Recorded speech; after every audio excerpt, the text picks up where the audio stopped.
Pode ficar. A professora Lilian Neves, ela é presidente do Instituto Educativo.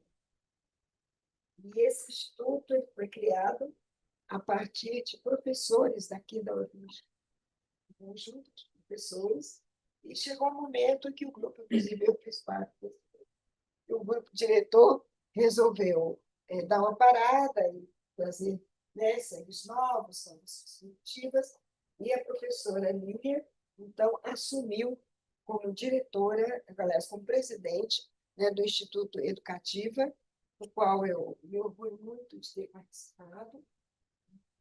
Construímos muito, inclusive construímos currículos, professora Lília? Construímos currículos para o Estado de Minas Gerais. Primeiro, lá atrás, tinha lei.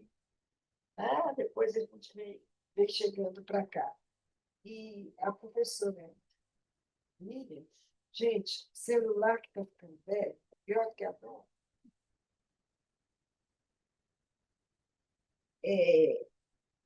Ela é mestre em gestão estratégica, autora de obras sobre gestão educacional, projeto de vida, formação ética, socioemocional. Você ganhou recentemente pela literatura infantil. Isso mesmo. Cadê Minhoquinha? Isso mesmo. Cadê Minhoquinha, né? Dizer, porque tivemos um lançamento do livro. Professora Lília, é um prazer enorme, com imenso prazer que a UFMG te recebe aqui, dentro deste evento que nós consideramos realmente inédito, pelo seu caráter, pela sua coragem de estar discutindo coisas que a gente ainda sabe que estarão um pouco mais à frente. É um prazer tê-la. Muito obrigada pela sua presença. Obrigada. Aqui, eu estou enquadrando. Falo com vocês? Muito bem. Agradeço a acolhida, o convite, e fico mesmo desafiada em estar em meio a pessoas tão qualificadas e tão dedicadas a essa matéria, especialmente nessa casa das letras, né, das linguagens, e a importância dela para a educação. Estar presidente da Educativa, em seus 27 anos de instituto de pesquisa, é um legado, né, que eu recebo uma continuidade, mas a professora Leiva não pode esquecer que ela é uma associada fundadora, não é mesmo? São só isso. Junto com o professor Filocre. Pesquisas em educação. O professor Filocre e a professora Renildes também é parte. Então, também convidamos a vocês que se identifiquem com essa trajetória de pesquisas a também vir operar essa participação institucional de projetos sociais nessa área. Muito bem, mas temos uma temática, né? E gostaria de conduzir esse tempo de fala, será breve, espero que seja pertinente a vocês, falando um pouco da educação básica. Eu estou há 34 anos na educação básica e também trabalhando com grupos de pesquisa. Eu brinco que eu gosto de ser a costureira do grupo, né? Onde muitos debates acontecem e como que a gente pode traduzir isso, a tradução ou a transposição didática é também uma habilidade, né, do docente ou daquele que se preocupa com a educação. Currículo BNCC. Depois vai ficar mais claro essa questão do porquê enfocamos na BNCC da computação.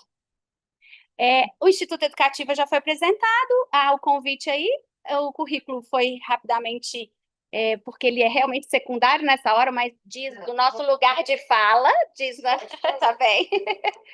E acredito que já houve afeto e acolhida suficiente. Vamos prosseguir. Em aspectos gerais sobre o tema de currículo, se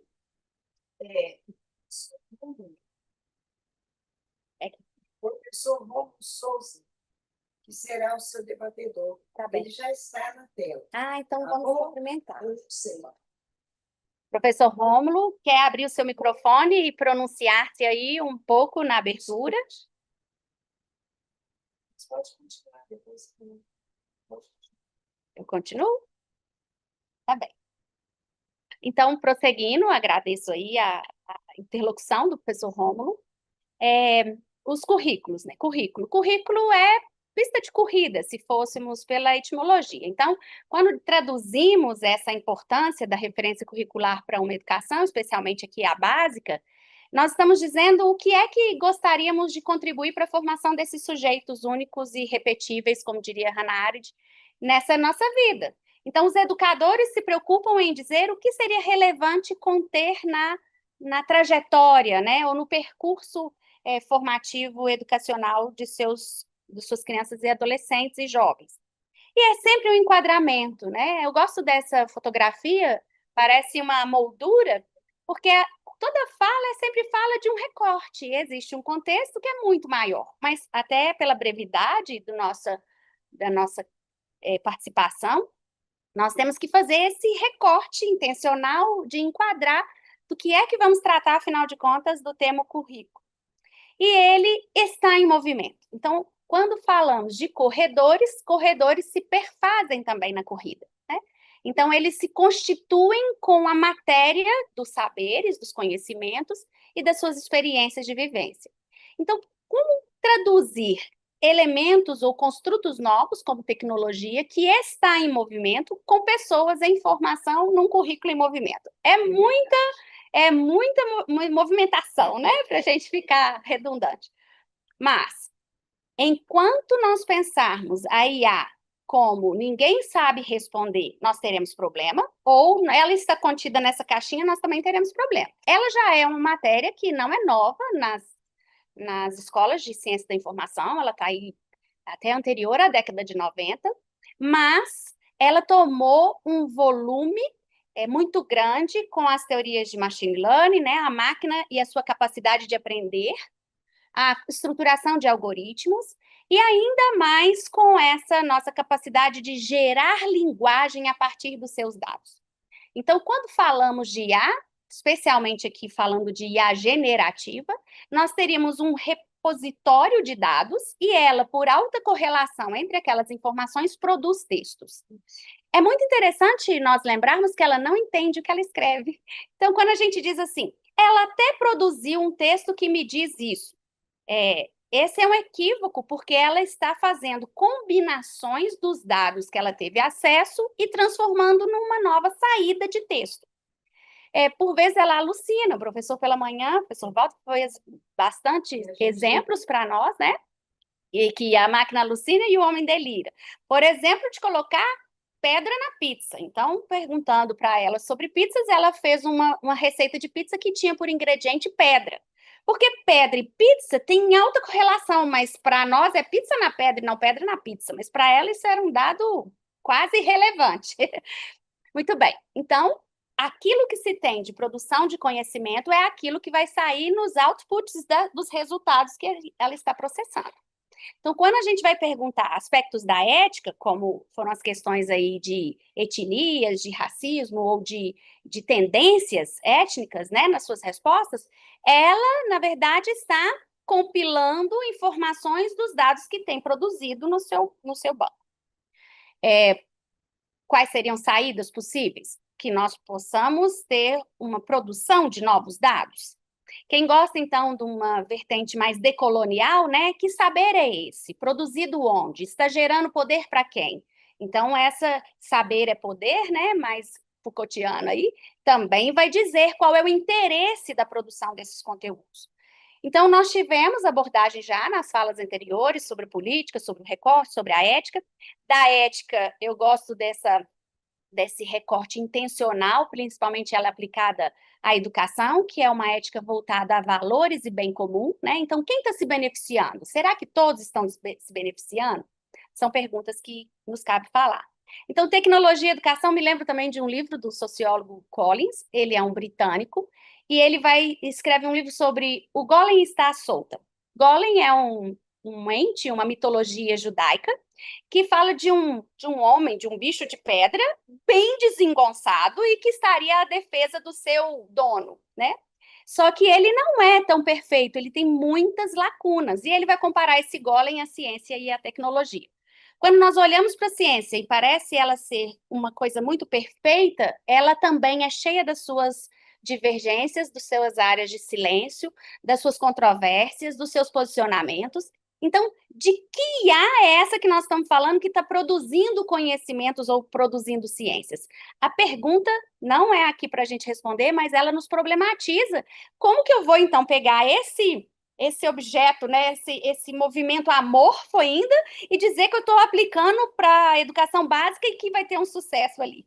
Tivemos recentemente promulgação do ECA Digital, que é o Estado brasileiro, se posicionando acerca da segurança digital de crianças. Temos agora até uma classificação indicativa também para quando se tratar de questões tecnológicas de idade 6 anos, como aqueles números que vêm ao lado dos conteúdos, né, principalmente midiáticos, televisivos. Então, agora também tem a identificação 6 em busca de proteger esses vulneráveis desse mundo digital. Muito bem. Mas será que é possível aportar boa IA? Outra coisa que é talvez senso comum é dizermos que IA é para gerar textos. Ela não se limita a isso. Ela é uma construção interna de algoritmos e escolhas em dados de alta correlação para textos, músicas, imagens, produções e alteração de realidades, de contextos, né? Então, eu tenho visto algumas mídias que estão fazendo realidades aumentadas em cima com o uso de tecnologia IA. Então, outro dia, eu tenho um filho, eu tenho 4 filhos, mas o de 8 anos disse assim: isso é inteligência artificial. Agora eu mesmo, mãe, já não sei mais se a imagem que eu estou vendo é ou não inteligência artificial, tamanho nível de realismo que está se traduzindo. E aí, vamos falar de currículo de IA para educação infantil? Temos que falar, porque eles estão vivenciando isso, e os professores também, e as escolas, e as redes, e as políticas, e é aqui a matéria da academia pensar essa temática, né? Ela se encontra integrada. Então, tanto há essa hibridização, que a gente já estava ficando acostumada, né, realidade aumentada. Essa tela aqui, por exemplo, com o celular ele apontava para um lugar e ali ele já reconhecia comércios locais com esse movimento, né, de realidade mista. Mas ela está aumentando, porque agora ela está agindo. E nós temos que entender que na educação os saberes se multiplicam, com a IA se multiplica ainda mais, e o uso de tecnologia na educação terá que contar com a intencionalidade pedagógica, como foi até dito também por uma professora que há pouco disse para nós. Em termos de currículo, o que está acontecendo no Brasil? Nós tivemos, recentemente, é um currículo novo, né?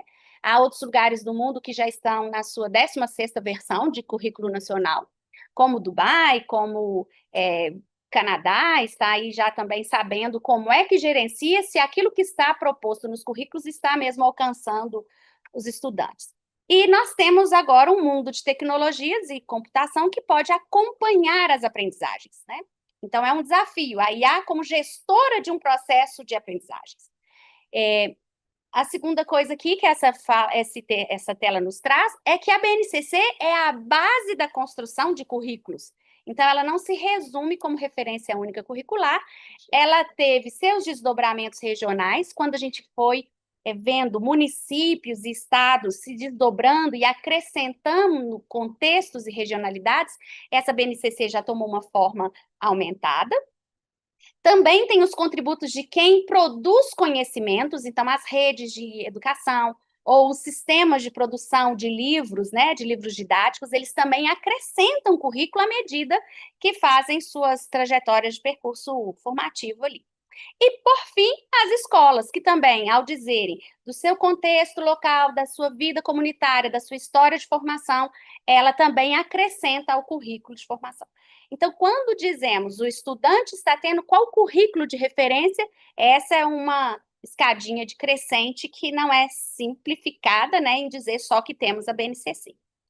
Currículo também sugere percurso formativo, sugere o aporte de conhecimentos, né, os objetos de conhecimento, que são conceitos, processos e conteúdos. As metodologias ali, ao sugerir que se use determinada ferramenta, como blogs ou e-mails, ela também está sugerindo que você use recursos tecnológicos em suas metodologias de ensino-aprendizagem, ou há quem tenha apreço só metodologias de aprendizagem. Tempo, qual é o tempo que vai dedicar a determinada habilidade, de acordo com uma divisão seriada que ele traz, né? A BNCC traz essa divisão. A educação infantil, ela tem uma divisão, uma distribuição plurianual, então são mais de uma idade, né? São 2 idades para cada bloco de conteúdos ou de conhecimentos. No caso lá se chama Objetivos de Formação e Aprendizagem, são termos bem específicos. Ela traduz uma estrutura curricular, que é uma estrutura de competências, habilidades, objetos do conhecimento e atitudes.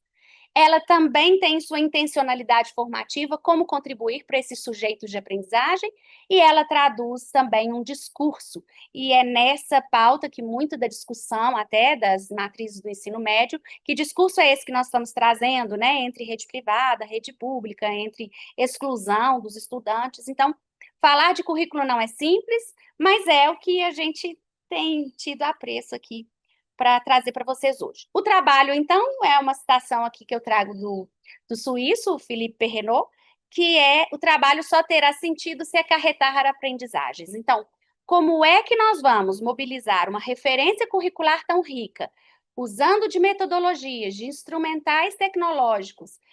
Latour vai dizer que as tecnologias também agem, quer dizer, ela não só é um instrumento, mas ela também performa a realidade, e a gente já não pode mais falar realidade no singular, a gente vai ter que falar realidades, né? Porque elas vão se multiplicando, juventudes, realidades.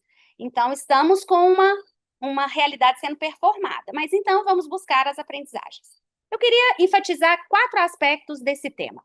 O primeiro é que ele é transversal, plurianual, recursivo e contextual.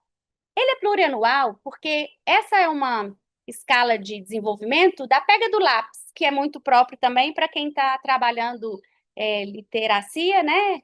Que é letramento e alfabetização para as crianças. Então, pela mecânica, pelo desenvolvimento motor da criança, ela pega no lápis, e ele tem que ter uma bitola diferenciada, e ela vai se movendo com o uso desse instrumento, dessa ferramenta, a ponto de conseguir ter a pega ali, como se fosse o bico de passarinho, né? E eu tenho visto, viu, professora Leiva, muito criança que não pega o bico de passarinho, não. E amarra o dedo assim, que eu falo, gente, como consegue escrever assim, né? Mas por que eu trouxe essa imagem não textos? Para dizer isso, que nem sempre um processo que você iniciou, você ali termina como se fosse um conteúdo que se fecha numa caixinha daquela série. Ela é um trabalho de mais idades, ela vai depender do desenvolvimento humano, ela vai depender dos contextos e experiências de aprendizagem. Então, da mesma maneira que a professora que está trabalhando aí essa pega do lápis, esse tratamento de alfabetização, ela precisa ter um olhar, observação e registro, não é assim que se faz a avaliação na educação infantil? Ela tem que ter também um olhar de o uso e apropriação das tecnologias, o quanto que ele está contribuindo e se está sendo usado de maneira adequada, né? Acho que a palavra adequada seria bem pertinente aqui. Uma outra abordagem é que ela também tem um caráter transversal. E eu gostei que teve uma professora que disse que trabalhou 19 anos em Roraima. Eu tive a experiência magnífica que todo brasileiro deveria ter de conhecer a floresta amazônica. É um nível de pertencimento muito lindo. E você vê o quanto os rios perpassam a floresta. Perpassam estados, produzem clima, produzem vida, eles atravessam. A palavra de atravessar é muito pertinente para nós aqui. E esses temas que são contemporâneos, eles são transversais, eles atravessam toda uma reforma curricular, e ali temos temas contemporâneos transversais promulgados pela própria norma federal da BNCC, é uma normativa do Ministério da Educação, que temos temas a respeito do meio ambiente, da saúde, do multiculturalismo, cidadania e civismo, ciência e tecnologia e economia. Eu faço essa ênfase, né, sublinho ciência e tecnologia em função do recorte desse encontro, mas cada uma aqui deveria ter esse enfoque de ser observado pelos sistemas educacionais, pelas redes de escolas, pelos educadores, para permear a riqueza da discussão de uma geografia que não está fragmentada de uma matemática quando fala de uma representação geográfica. E eu tive a oportunidade de participar de um processo de trabalho com a professora Leiva, em que a gente via os fluxos de aprendizagem. A senhora se lembra? E como que um conhecimento como um conhecimento se desdobra e vai caminhando em áreas do conhecimento que a gente, às vezes, nem percebe ou não se lembra, né? Foi muito rica essa experiência, essa aprendizagem. Outro termo é recursivo, né? Aqui a gente vai abraçar aquele maravilhoso francês, Edgar Morin, que nos ajuda com esses 3 termos. Escrevi um artigo com a professora Leiva na Revista do Professor sobre 100 anos do Morin, e ele vai falar lá 3 abordagens da sua teoria de complexidade, que é hologramaticidade, dialética e recursividade. Hologramaticidade, em termos simplificados, seria que toda parte está no todo e o todo contempla as partes. A dialética é de que a causa é consequência e ela produz outras causas e consequências. E quando a gente vai ler, outro dia eu estava lendo Hegel, eu falei, nossa, eu não tinha entendido tanto a dialética quanto ler Hegel. Que aí ele é o pai da bendita, né? E a recursividade, que é essa capacidade de gerar e os fins gerarem outros inícios e recursivamente caminhados.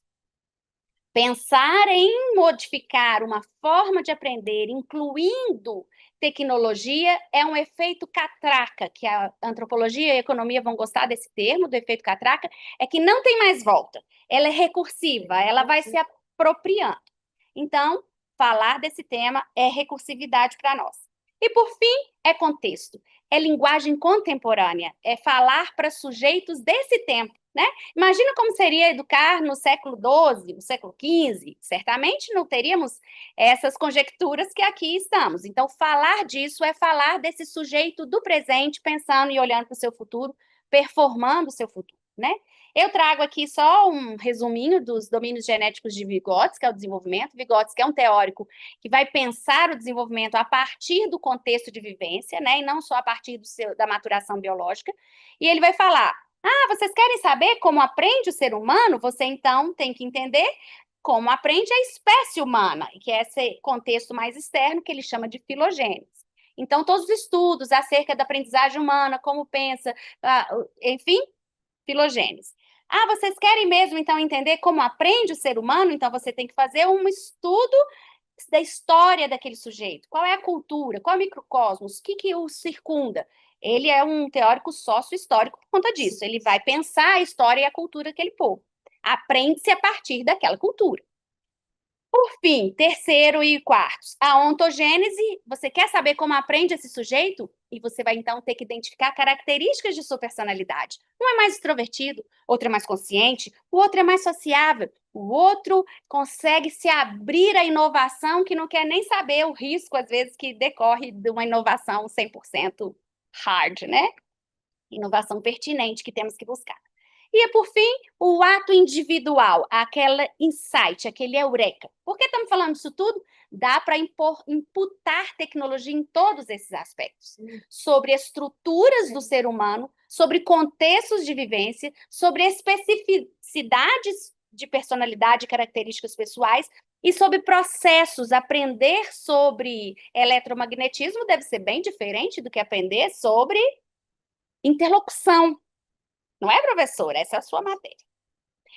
E aí, haja caderno, haja livro, haja estudo, haja registro, para a gente chegar, então, na BNCC da Educação. Aqui eu deixo rapidamente um QR Code para quem quiser ter acesso rápido à versão do documento, pode capturar por aqui, mas ele está na base do MEC. Por lá, eles estruturam em 3 eixos: cultura digital, mundo digital e pensamento computacional. E o mais curioso, professora, é que não é possível a todos nós, né? Porque a professora Leiva aqui, uma querida na minha interlocução, e está bem na minha frente, mas é a interação também para quem está nos ouvindo depois, né? Pensamento computacional são formas e capacidade de se abstrair aquele conhecimento, reconhecer padrões, às vezes até na cadência da música, se reconhece padrão e aquilo é trabalho de pensamento computacional. A gente acha que pensamento computacional é só na frente de um computador. E não é disso que se trata o currículo. Olha só, vale a pena ir lá e ler. Cultura digital. Estamos precisando de letramento digital, né? De acessar, de compreender. Há uma habilidade, até da educação infantil, acho que eu trago um outro slide, que fala assim: reconhecer se o sistema está aberto ou fechado. Só de estar ligado e desligado, eu estou dialogando com um sistema aberto ou fechado.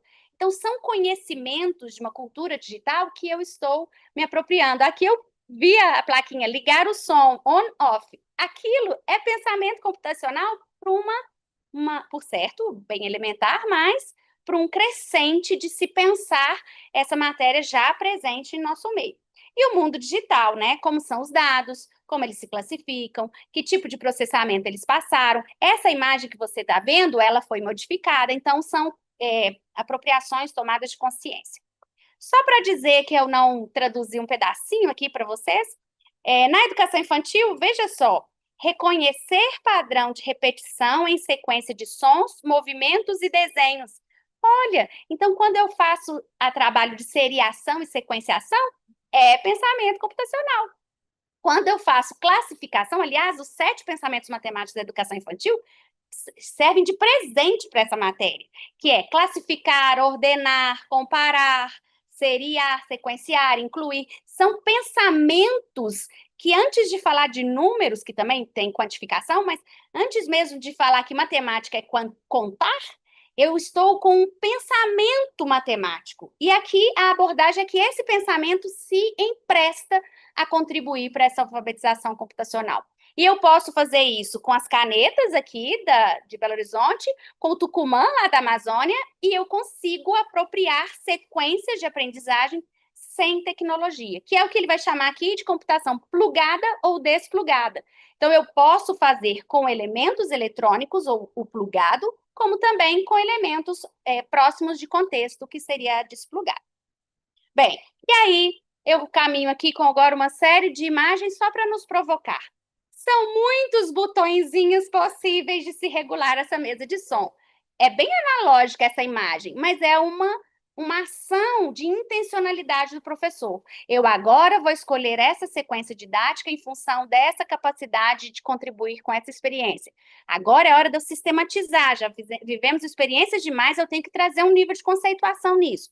Agora eu vou tomar consciência, então você vai revezando. Agora nós vamos capacidade de socialização. Quem aprendeu, compartilha com quem não aprendeu. E assim você vai modificando essas combinações a ponto de alcançar aí, né, a vibração do som que você acredita como educador. Essa outra imagem é dizer também dessa capacidade de sequenciar uma gamificação, ou criar pedras num caminho que sejam de crescente complexidade, de diálogo com outras áreas do conhecimento. Vocês já viram, né, esses Minecrafts, por exemplo? Você entra num mundo, tem um tanto de elementos ali, e aí os pequenos falam, eu tenho que pegar a madeira aqui, porque depois eu preciso construir minha casa. Isso é um elemento que a gamificação nos traz, que dá para eu trabalhar projeto de vida. Qual habilidade hoje você precisa desenvolver que você vai precisar de levar para construir a sua casa? Então, operar esse mundo dos games é falar a linguagem dos nativos digitais, daqueles que são da geração digital também.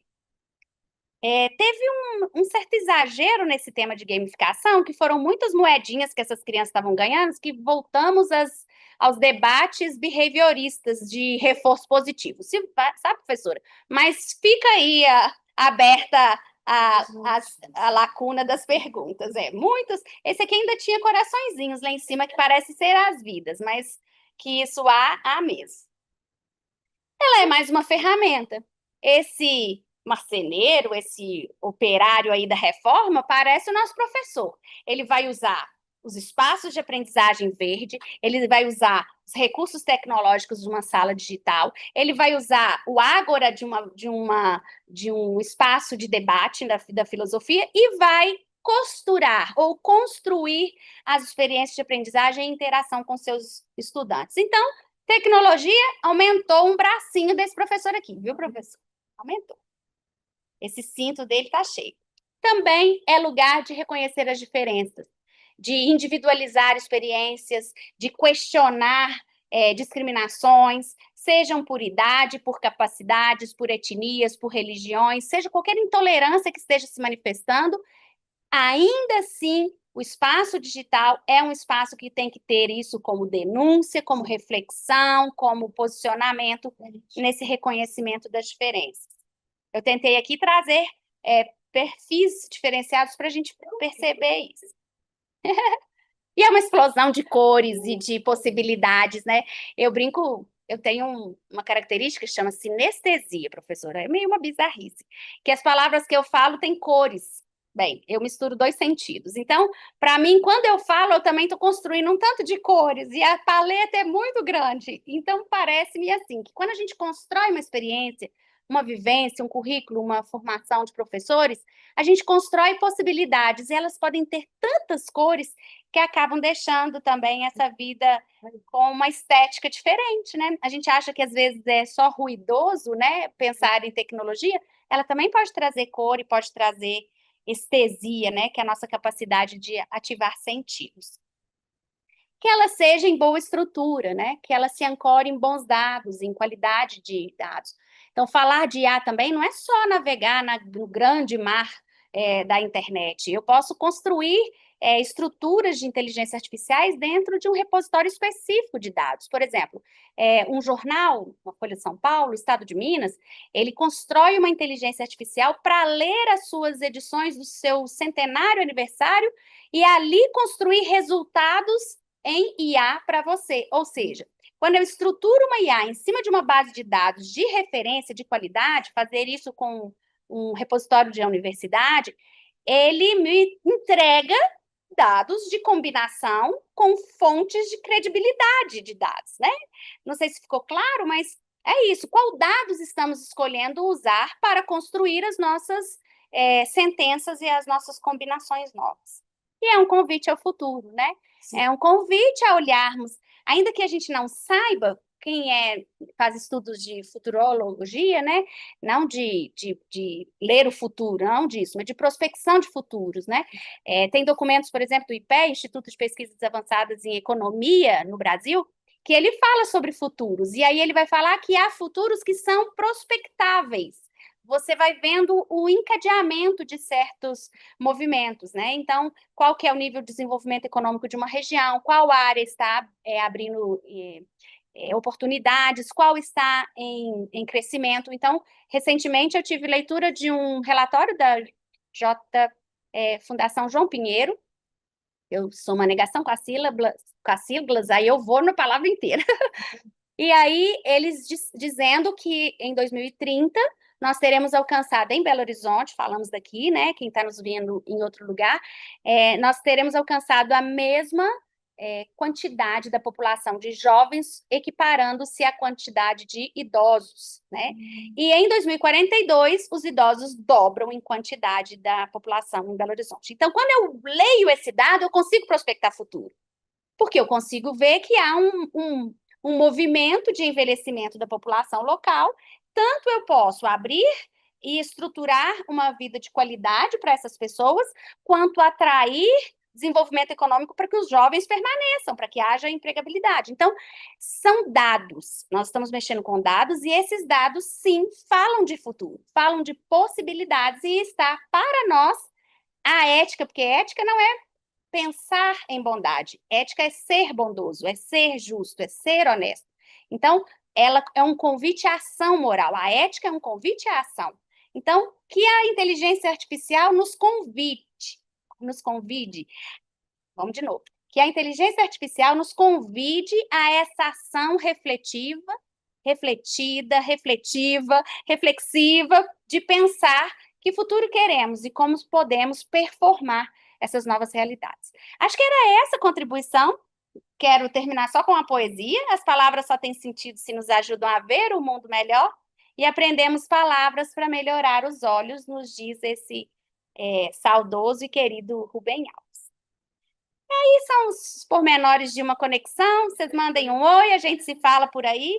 Mas eu quero agradecer mais uma vez a professora Leiva e a esse seminário, professora Reinildes e a todos da organização. Obrigada.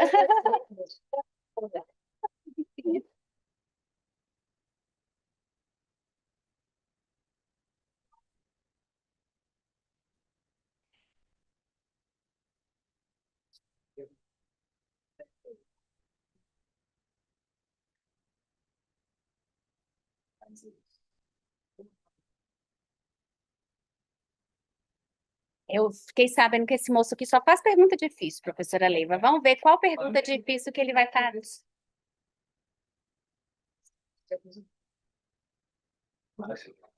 Gostei muito da sua fala, tá? Eu fico pensando, Sim. pensei assim, quantas conexões, né, que a gente tem que fazer na educação infantil, né? Logo eu pensei na minha filha, eu tenho a filha de 8 anos, né? Assim, como pai, assim, acompanhei esse processo. A participação dela, né? Então, pegar no lápis, né? E todo esse processo, hoje a letra dela é mais bonita que a minha, né? Sim. Essa é mais assim, essa intuição da sua fala, assim, em relação a vez que pudesse, de forma assim, tão assim, tivesse que olhar, né? Olhar para o currículo e o professor pensar em tudo isso, né? Da sala de aula. Então, essa questão também que eu acho interessante. Assim, né? Vou enquadrar aqui a minha fala, eu estou conseguindo assim, pensar mais. Assim, a questão da sequência didática, né? Eu achei que foi muito interessante. Assim, trabalhar a sequência, depois ir para um campo ali de simplificação, discussão, depois de conceituação, esse movimento que o professor precisa fazer, né, em sua sala de aula, né? Assim, Sim. muito significativo, né? E também agora, né, com a IA, tem que trazer também, né, esse conhecimento, né? Por exemplo, eu sabia que tinha essa questão da TVC para as tecnologias, né? Não sabe O currículo, tá. O currículo das tecnologias. Sim. É algo assim, eu vou ter que pesquisar, aprender mais. Você aprendendo. Vai lá. Só fala bem muito nessa direção, assim. Vou me olhar, né? Tem material da Unesco também. A Unesco se posicionou sobre habilidades dos professores nesse mundo de IA. Foi agora recente, uma publicação.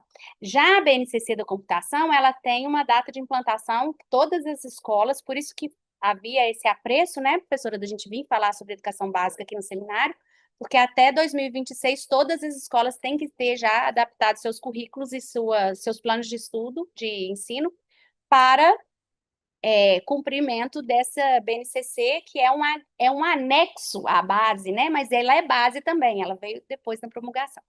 Ela não fala especificamente de inteligência de máquina, né? De aprendizagem por algoritmos, mas ela fala de pensamento computacional, mundo digital e cultura digital, que são bases importantes para crianças e adolescentes estarem dedicadas a isso. Gostei muito bem desse tratamento da minha fala, sempre essa parte que você fala, a gente conhece o indivíduo, né? Tem o aluno que tem introspectivo, que gosta do digital, o que não gosta, a gente vive essas questões todas em sala de aula, né? Cada um veio, né? Esse olhar a gente tem que ter, né? Está também na BNCC habilidades, aqui nós fizemos uma lente para o que é computação, mas há uma lente bem representativa sobre o desenvolvimento das habilidades socioemocionais. Porque o temperamento é como a gente nasceu. A personalidade é a misturinha entre como eu nasci, que é temperamento, e o que eu aprendi, que é caráter. Então, se eu nasci sem conseguir falar muito bem, que a escola desenvolva experiências e desafios para eu aprender a falar. Ainda que eu não fale tanto quanto quem ama falar e é expansivo, mas eu aprendo a me comunicar, a me posicionar, a expressar o que eu sinto, o que eu penso. E às vezes, para uma pessoa muito introvertida, só de dizer eu não concordo é falar e falou muito, entende? Então, as habilidades socioemocionais também são caminhos para que a pessoa desenvolva essas habilidades, né? Há outras, por exemplo, as da ponderação. Tem uns que fazem muito por impulso, e a ética vem falar: pense antes de agir. Então, isso é possível de se aprender. Ah, mas vai demorar anos. Sim, é plurianual. Isso aqui não é mágica. É educação, é. Mas criar condições, criar intervenções, criar processos que contribuam para a formação da ética, seja aplicada ao mundo digital ou não, aplicada às emoções ou não, aplicada aos conhecimentos, né, de áreas do conhecimento, seja linguagem, matemática, geografia, línguas francas, né? Hoje a língua inglesa é uma língua franca, a professora Reinildes é da área, né? Ela devia estar aqui para nos dizer sobre isso. Tá lá? Então, um abraço para ela. Bem, mais alguma dúvida?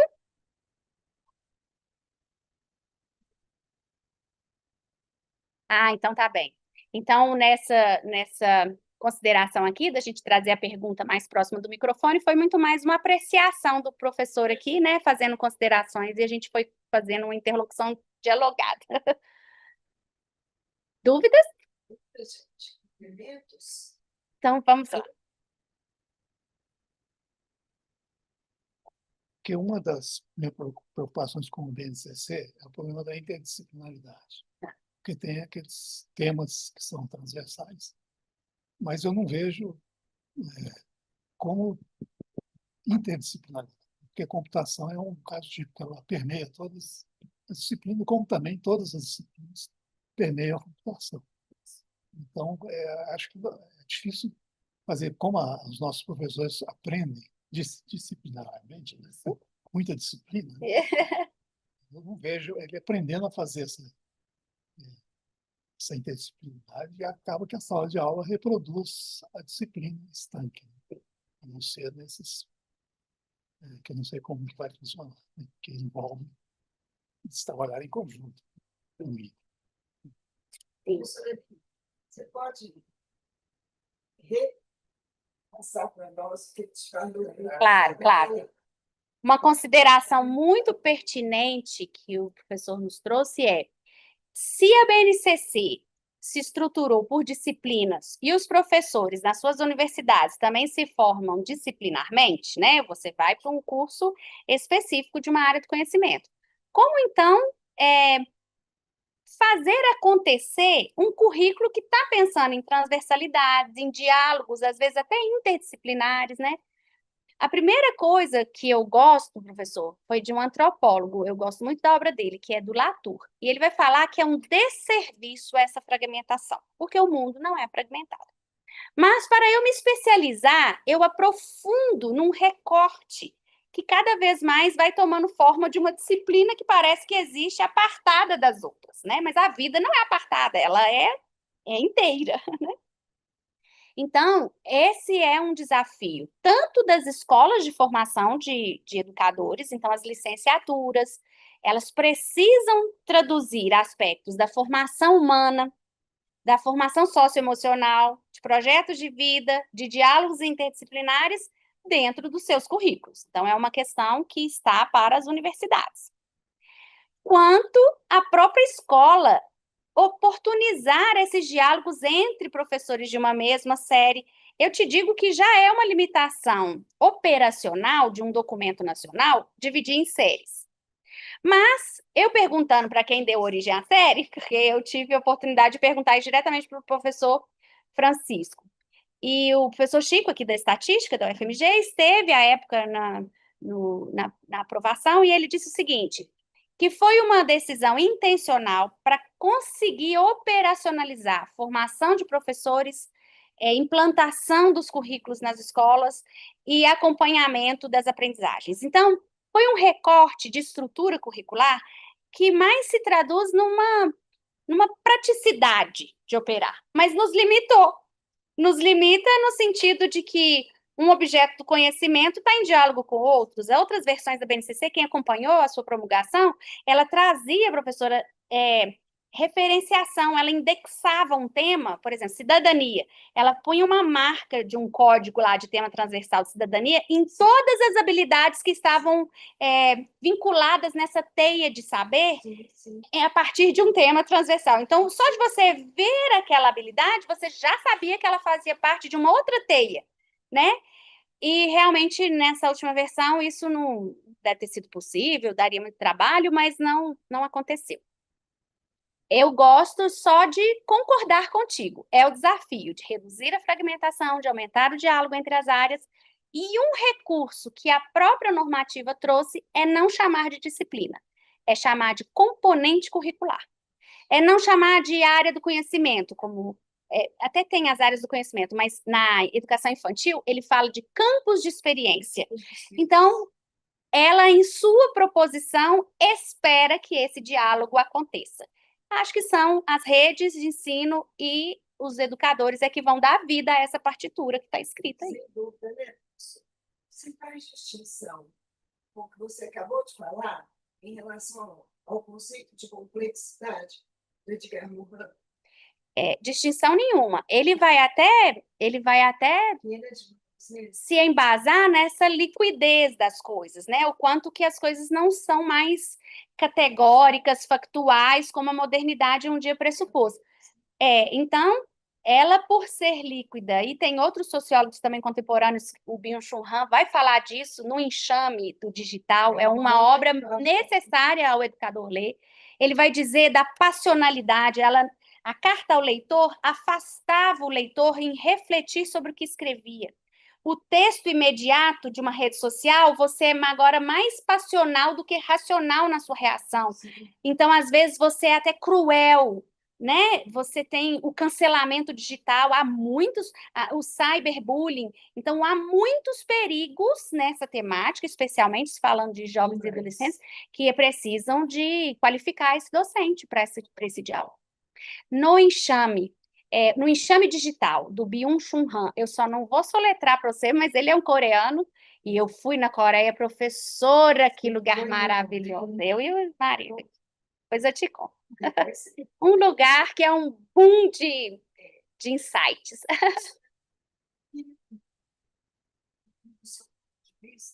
a respeito desse currículo ocupacional para séries iniciais. Você acha que realmente é necessário, bem completar mesmo a formação dos nossos jovens, das nossas crianças? Ele traduz um posicionamento do Estado acerca de um tema contemporâneo e diz: escola, esse é um tema que não tem como nós escaparmos dele. Pode jogar para debaixo da mesa. Então, não ter uma ênfase dessa era uma redução de uma proposta de percurso formativo para a educação básica no Brasil. Então, sim, ela é importante, necessária. Ter os professores habilitados a todas aquelas habilidades, especialmente quando elas tem uma complexidade, não no sentido só, porque complexidade é tecer junto, mas eu quero falar também de dificuldade técnica, né?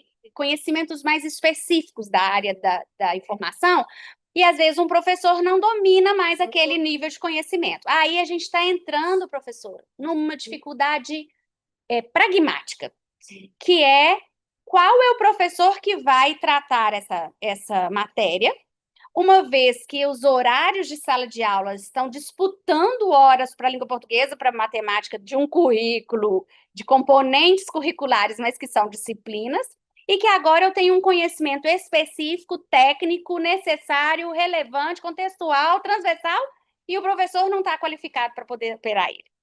Então, vão ser sábados especiais, simpósios, seminários, cursos extras, horários, feiras específicas. A gente vai ter que achar metodologias complementares a um fazer de uma escola anual, seriada, dividida por etapas, por nota, por mínimo de desempenho, para fazer caber essas habilidades. Agora, o que há também são os recortes de fora, do final para a volta, né? Então, o que é que vai mesmo cair na BNCC? Então, tem essa leitura do educador da educação básica que faz um recorte e uma redução, porque aí não é simplificação, é reducionismo, das experiências de aprendizagem a partir de reforços daquilo que vai ser avaliado em avaliações sistêmicas. Então, assim, falar de educação não é simples, a gente vai abrindo as caixinhas, né, professor? E vai achando outros só. 10 ou 11 anos. Nervosa sem dormir, porque ia fazer a prova do SAEP. Oh, gente, até sair já está perdendo sono. Já adoeceu. Entende? Então, é todo realmente esse prazo. É muito bom que a gente, né, que os responsáveis pelas políticas públicas resolvam isso. E eu me lembro, professora Lívia, a gente já conversou muito sobre isso, você também, professora Emílio, sobretudo, que sempre me ajudou nisso, que é o seguinte: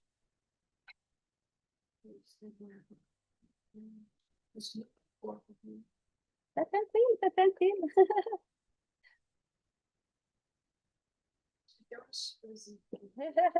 Ah, tem. Dani. que Obrigada, nós Dani. Obrigada. É que aqui mesmo na lei, nós vamos ter atrás, quase me crucificaram. Né? Eu parecia que isso para os vinculados. Ah, então tudo começou aí. É assim?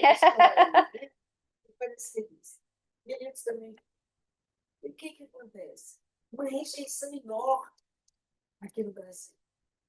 E todo país, todo governo, precisa de dizer à sociedade o que deseja para os seus filhos. Que, com dificuldade, hoje, é muito raro que eu não pegue uma dissertação. Pelo menos mestrado, que eu não sei os parâmetros curriculares nacionais. Mas na época, sabe, com uma enxurrada de negatificação. Quando a BNCC chegou em 2018, ela já teve uma outra recepção, bem diferente do que teve nos parâmetros vinculares nacionais. Interessante. Então, isso para nós é muito rico, você traz para o que a gente pensa, e ainda há pouco as pessoas que antecederam aí a sua fala. A grande questão é, entre A, não entre A, o que se faz com a IA? Poxa, depende da minha metodologia, né? Não é nem método, nem modelo, é metodologia. É onde que eu quero chegar. É verdade?